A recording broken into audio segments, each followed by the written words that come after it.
Jamen, som anlægsgartner, der er det her at bruge mine hænder på en måde, som er kreativ.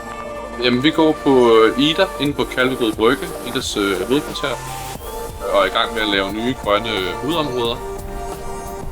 Jeg synes, det sjoveste og også det mest udfordrende her er klinkerne. Det er ikke noget, man bare lige gør. Det tager noget tid, og der skal være præcis. Jeg lærer en masse om nye materialer og byggemønstre og den udvikling, som hele byggebranchen er i øjeblikket. Med den grønne omstilling. Og ja, der bliver bare sat nye krav og standarder, som også kræver mere af os håndværkere. Det synes jeg er spændende.